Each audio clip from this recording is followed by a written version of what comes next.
He said he didn't want kids, but I found a baby bottle in his kitchen.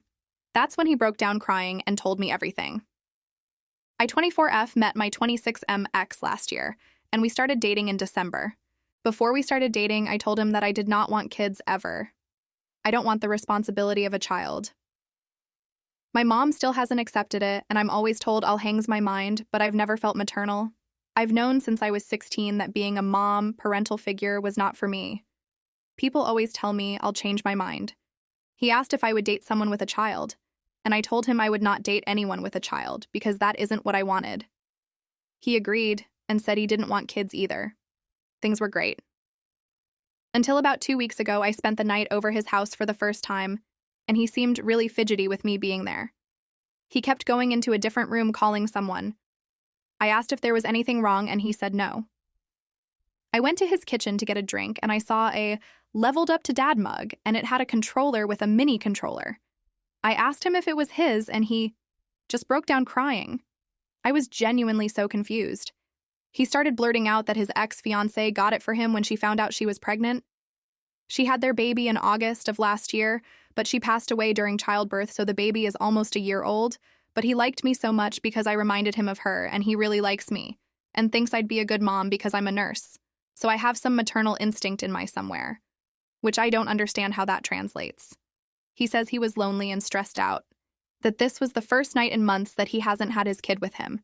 He always told me he had to be home from dates by 10 because of work. He gets up at like 6 a.m. I can't even describe how confused and weirded out I was. Not only that he hid that he had a child, but that he was really only with me because I reminded him of his fiancée, and he wants a replacement for her. I told him I'm sorry about what he was going through, and it must be hard to be thrown into being a single dad and losing his fiancée, but I am not going to be a replacement for her. I told him he should probably seek therapy to deal with it because he is still grieving. He tried to go on saying, "This is why I'd be a good mom," and tried to show me a picture of his son.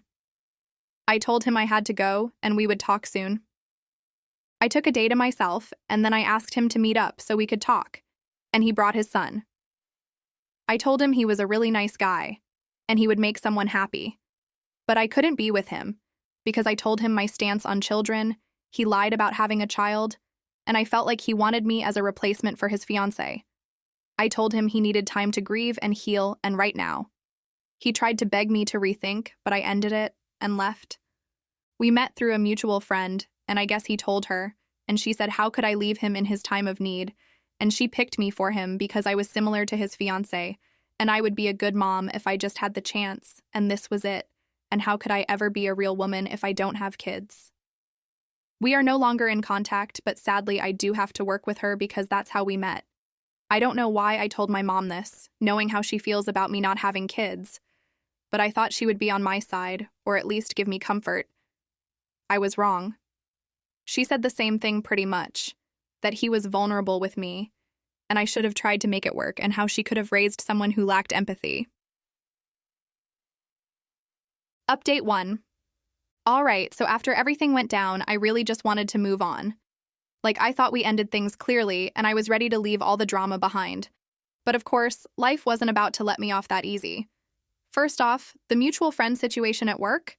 Absolute disaster. She wasn't just giving me side eyes. She actually started making comments in front of coworkers. Stuff like, "It's sad when people can't see how much others need them," or, "Some people really don't understand what being selfless means." It was super passive-aggressive, but we both knew it was about me. At first, I ignored it. I figured she'd get bored and move on, but nope, she doubled down. One time, during a team meeting, she said something like, "It's crazy how some people are so good at caring for others professionally but can't do it personally." Everyone looked confused, but I knew it was aimed at me. After that, I pulled her aside and told her to cut it out. She acted all innocent, saying she was just making general observations. Yeah, sure. Then came the cherry on top. She started bringing him up at work. She'd talk about how he was so strong for raising his son on his own, and how some people just abandon others when they need them most. Again, everyone knew it was about me, and it made things super awkward. One of my coworkers even asked if I'd done something to upset her. I didn't want to get into it, so I just said we had some personal stuff, and left it at that. But here's where things got even messier. I found out she wasn't just gossiping at work. She was also talking to other mutual friends about me. A close friend of mine told me that she'd been saying I was cold-hearted and selfish, and that I'd led him on, knowing he had a child. That's when I lost it. I called her out directly and told her to stop spreading lies. She tried to play dumb, but I wasn't having it. I told her I had every right to end a relationship that wasn't right for me, and that she needed to respect that. She didn't take it well. She said, "I just don't understand how you can be so okay with hurting someone who's already been through so much." I told her it wasn't my job to fix his life, especially when he lied to me. She stormed off, and I thought that was the end of it. Spoiler, it wasn't. A week later, I started getting these anonymous texts. They weren't outright threatening, but they were definitely creepy. Stuff like, "You'll regret what you did," and "You're going to realize you made a huge mistake." At first, I thought it was just spam, but the timing was way too suspicious. I blocked the number, but then I got another message from a different number. That's when I started freaking out a bit. I don't want to jump to conclusions, but I have a strong feeling it's connected to all of this. I haven't told anyone about the messages yet, because I'm still trying to figure out how to handle it. Part of me wants to confront her again, but another part of me is worried it'll just escalate things. Meanwhile, my mom is still on my case. She's called me a few times asking if I've come to my senses yet. She keeps saying things like, "You're going to regret letting a good man go," and "You're not getting any younger." It's exhausting. I've tried explaining my side, but she just doesn't get it. She sees it as me being selfish, and honestly, I'm tired of trying to defend myself. As for him, he's been quiet. I haven't heard from him directly since we broke up, which is a relief, but I can't shake the feeling that he's involved in all this somehow. I don't think he'd send the texts himself, but maybe he mentioned something to someone who took it too far. I don't know. It's all just so messy. At this point, I'm considering looking for a new job. I don't want to deal with the mutual friend anymore, and the work environment has gotten so toxic that it's affecting my focus. But leaving feels unfair, like I'm the one being punished for doing what was right for me. Still, my peace of mind might be worth it. I'm also thinking about changing my number, just in case the texts keep coming. It feels drastic, but I don't see another option. I just want all of this to stop so I can move on. It's frustrating because I didn't ask for any of this drama, and yet here I am, stuck in the middle of it. For now, I'm just taking it day by day. But honestly, I'm starting to feel like this situation isn't going to blow over anytime soon. If things keep escalating, I might have to get HR involved or even report the messages to the police.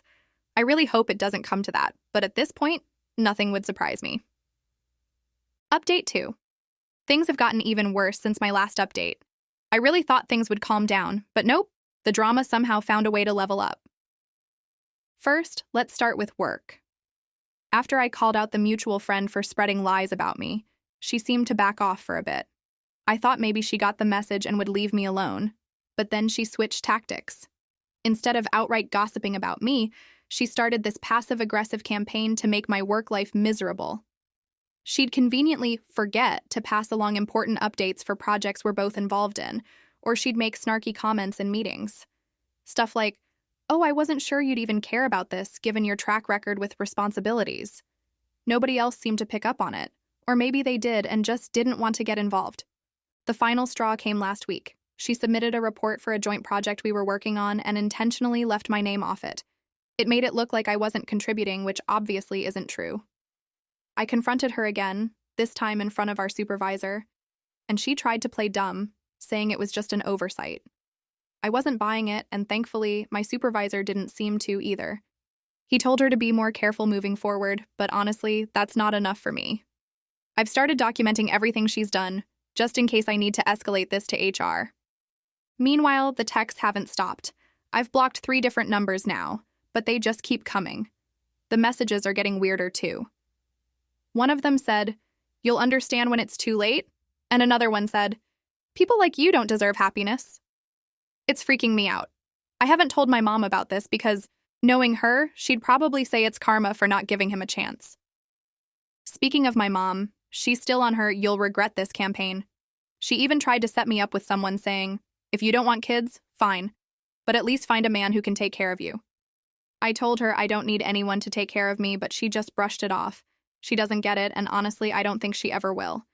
Now, about him. I hadn't heard from him directly since the breakup, but that changed a few days ago. He showed up at my apartment unannounced. I wasn't even sure how he knew where I lived, but then I remembered he once dropped me off after a date when my car was in the shop. At first, I didn't want to open the door, but he kept knocking and calling my name.